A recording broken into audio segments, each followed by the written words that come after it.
talk today on the foreign policy disaster of the Biden administration. And I mentioned in another video how I've outlined my thoughts on how Joe Biden is not running anything. I mean, the only thing he runs is a visit to the ice cream parlor. And the man is like completely empty suit. And arguably the most racist person who was in Congress after Senator Byrd died. So, to me, it's just insane how you have this man who supposedly was, fighting for, African American rights and all this stuff. And here he was, here's the most racist man in the U.S. government at the highest level.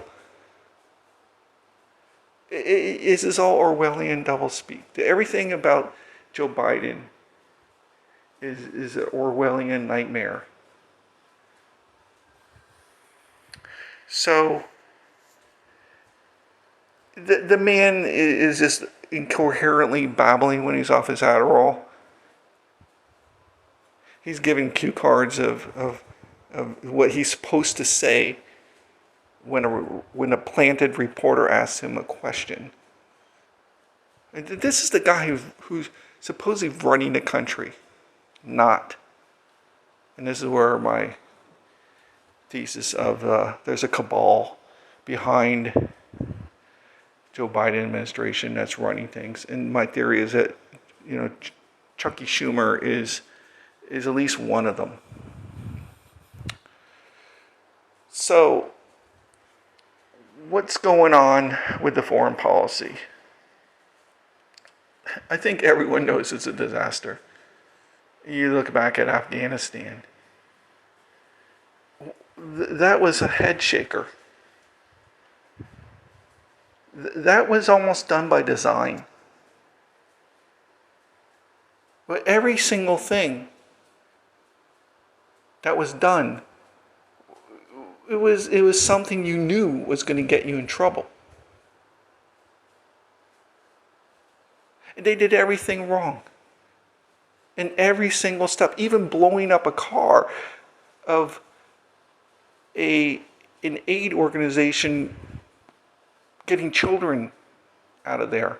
They blew up a car of kids, saying that was ISIS fighters in there. I mean, you can't make this stuff up.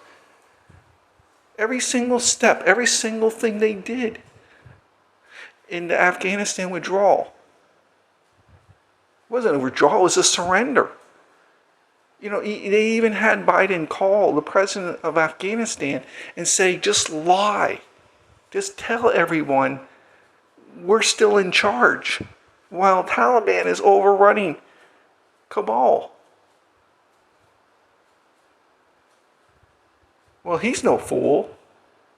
He took pallets of U.S. dollars, loaded them up on a plane, and he got out of there. He's not going to stick around for the Taliban to chop his head off.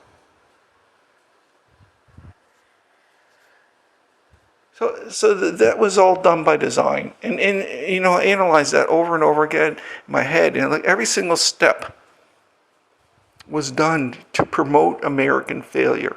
Even the last attack on that car packed with kids. That was just a little, the cherry on top of the ice cream sundae in their eyes. And that just set everything up. Like, when you saw that, you knew that these people in charge meant business. They want, and you got to wonder, is this just incompetence? That's what I'm getting at. When you look at the Afghanistan surrender, it wasn't incompetence. It was done by design. And the reason is they want to destroy the United States. They want to do as much damage to the United States. Now, we can speculate on reasons why. I don't want to get into that right now. I'm just going to get into the debacle we find ourselves in. So that was like your first clue, was looking at Afghanistan. Okay. And then you have look at Iran. They were trying to renegotiate the Iran deal. And that was basically a fiasco, and everyone would start pointing that out, and they had to back off just because it looked so bad that they weren't able to get that done. But that was another disastrous foreign policy. And then you look at the Ukraine war and the outcome of this with all their sanctions. And they had all this lined up and ready to go. And again, it's the same with the EU leaders. They're all in the same page book. And this probably goes back to the World Economic Forum, people as well. I think they're in on it. Like I said, with the Joker theory, they're at least probably Klaus Schwab is probably one of the others in this cabal who's running the White House. And these people are bent on the destruction of the United States. So if you could think of it in two ways. One, you could look at it from like the Americans' perspective of a lot of people in the United States are thinking, oh, these people are obviously supposed to do the right thing for us. They're in charge, looking out for us, and they're just making incompetent decisions. Or you can look at the other way, and you can say, these people are bent on destroying the United States for whatever reason. And that's what I'm trying to demonstrate here, is that these decisions that are being done are purposeful.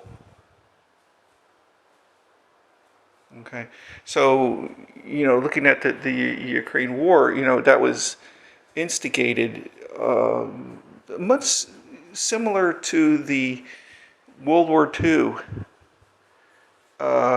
with enticing Hitler to invade Poland. And if you watch the movie World War II through the German perspective, it's out there. If you search for that, it's often censored, but you can still find that out. You can find I think it's probably more on the alternative video sites. But it's a great movie, and it's actually really well done. It documents a lot of things that have been rewritten and removed from history about how Hitler was basically set up in Poland. And there was a lot of instigation and a lot of things by the Allies and so on to lure him in there. Much like Biden was given the script, which he bungled anyway, in front when he did his presentation on the Ukraine war in the very beginning, back in, I think it was February. He was basically enticing Putin in after he ramped up the Donbass shellings by tenfold. Biden, because basically Ukraine is not run by Ukrainians, it's run by the United States State Department ever since it was taken over by Victoria Nuland in 2014. Zelensky's just the puppet, well-paid puppet. So the foreign policy is driven by the sanctions. And in their eyes, they really thought this was going to hurt Russia. But they also knew this was going to bring along a worldwide disaster, an economic disaster, famine, recessions, even a world depression is very likely. And that's going to come to the developing countries, because they're the ones who always get hit the hardest when there's a global downturn. But the big casualty to the United States foreign policy is China. The United States had always done a successful job at playing China along, as a friend foe kind of adversary. They played them off of, Russia well, and the China kind of just surprisingly just kind of went along for it. You always were wondering, like, well, what's China thinking? Like, why? It probably economically, China was trying to be somewhat nice to the United States, even though they were spitting and poking them in the eye at every turn. But China needed our consumers. So there was an economic interest for China. They got a lot out of it. Look at their country over the last couple decades.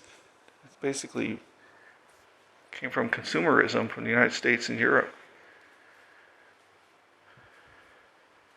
So China, was again put on the spot by the United States. Basically, you come with us and be our friend. Even though we spit in your face and poked you in the eye at every turn, we want you to be our friend. We want you to sanction Russia. Don't be friendly with Russia. Be friends with us. We love you. China's like, no way. And I think this was it for China. My vibe is that China's just like, we're done with you.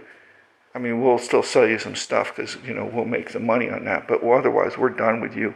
And China is going to be trying to put a moat around their economy. They're going to try to not fall for some of the errors that the Russians did, like leaving their currency reserves open for confiscation.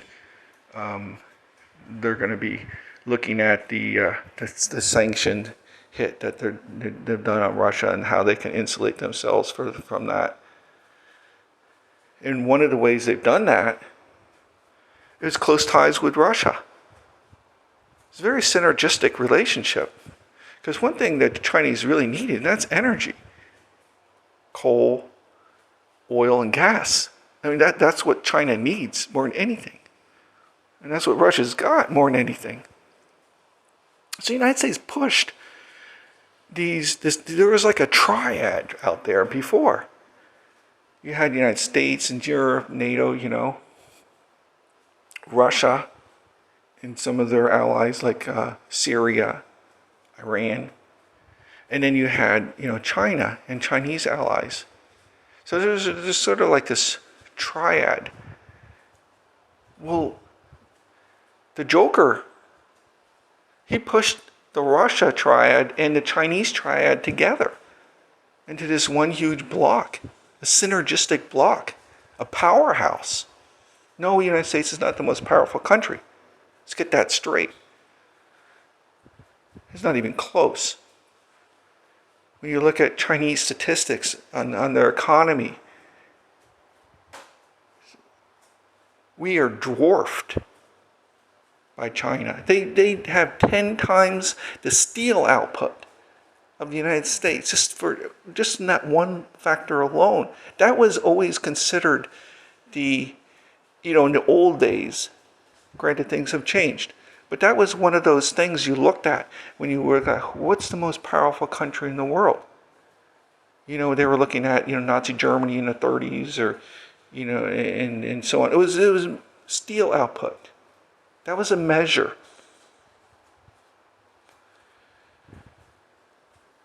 So the repercussions of this is horrendous for the United States for years and years to come. There's no going back. And also the European fools, the lapdogs,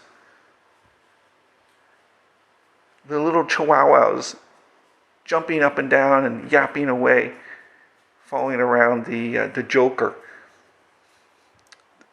They took their people right over a cliff. Europe is a basket case now for years, promising economic development in Germany or France. It's gone off a cliff. That's not coming back for years. So the people of all these countries, they were duped, fooled into a fake, phony war. Told they're fighting democracy when they're really fighting, they're really fighting for white supremacists and neo-Nazis. I mean, you can't make this stuff up. And the, like the absurdities of like the Congressional Black Caucus and all these minority congressional leaders. They're fighting for white supremacists and neo-Nazis in Ukraine and massive corruption. I mean, this is Orwell, doublespeak. These are the people who come out every day and they talk about how, regular people in the United States are all racist and homophobic. And their biggest enemy is white supremacists in the United States. They're sending $40 billion over to these people. You can't make this stuff up. And there's all the evidence out there. You just have to go search for it. I can't tell you because it would be censored. So this is the whole thing behind this atrocious foreign policy. And it's not even, it'd be different if there was something to fight for. If there was a legitimate reason to go in and fight for, quote, democracy in Ukraine. But you're not. You're fighting for the complete opposite. So you can't even on principle defend the actions. And if I know this, everyone in Congress knows it, right? So it's not like this is just like a misguided principles here.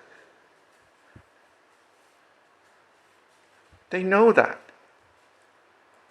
And this is again, it fits in with the destruction of the United States. The Joker wants to destroy your country. Economically and globally. They want the United States to become a third world country. And you go, why? Why would they want that? Well, that would be for another video. But just recapping this, these are foreign policy errors by design that will have ramifications for years and years to come. And we are just starting to see some of these things play out. But believe me, these things will play out hard for many years when we forced China to become a full-fledged adversary. There's not much to stop China from taking Taiwan. You think about that. And what would that do to the entire Asian bloc of countries over here around China? All the supposed allies of the United States. How is the dynamic going to change? What's going to stop China? And is China just going to stop at Taiwan? And they can take Taiwan, and the United States is not going to be able to do anything. The United States won't do anything. They can't. They're completely wrapped up in this Ukrainian war fiasco, which is not going anywhere near as planned. Another disastrous outcome by design. But the Chinese could walk into Taiwan at any time. And all these Asian countries are just going to sit there with their mouths open. And it's ripe pickings for China after that. Once they see that they can take Taiwan, they can go for whatever they want. No one's going to be able to stop them. And you know, before they might have had some type of relationship with the United States where there would have been an incentive to stop. Because, you know, you wouldn't want to get on the United States' bad side because you would have a lot to lose. But that list of a lot to lose is really small right now.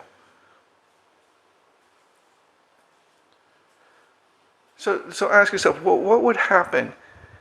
I know I'm kind of going on with this, but I just want to kind of bring the point home with how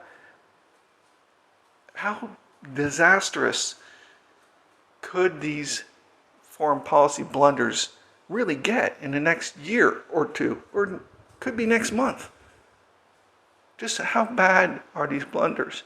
And I'm trying to point out here that looking at Taiwan, a lot of people think that, the United States is going to just wheel their fleet over here, and all these F-16s are going to fly in like Top Gun style and stop the horrible communist Chinese in their tracks. No, that ain't going to happen. That is not going to happen. There's nothing the United States can do but sit back and watch. And that's what they're going to do. They might throw all this jargon around just like you think they're going to do. They will, about how they're, you must stop. We're going to sanction you. China said, you already did. There's no teeth left in any sanctions. So the fact that the Chinese could just go in and take Taiwan whenever they want is a reality. And you think it was bad with the Ukrainian war. What do you see what happens after China takes Taiwan? How's that all going to play out? How's that changed the dynamic? Not just in Asia, but everywhere in the world. So that would just be like the second domino to fall. The Ukraine war, then Taiwan. Then what's next? And all this comes in the backdrop of thermonuclear war. And this is where I'm going to leave you, because I want you to think about this. If the Joker is trying to destroy the United States, not only the United States, you can see the Joker wants to destroy Europe too. What is to stop the Joker from starting a thermonuclear war? If he truly wants to destroy the United States, why would he stop it at the Ukraine war and sanctions and losing Taiwan? Okay, so I think I outlined, how a lot of this is definitely intentional and is not done by accident, and that should scare the bejeebies out of you.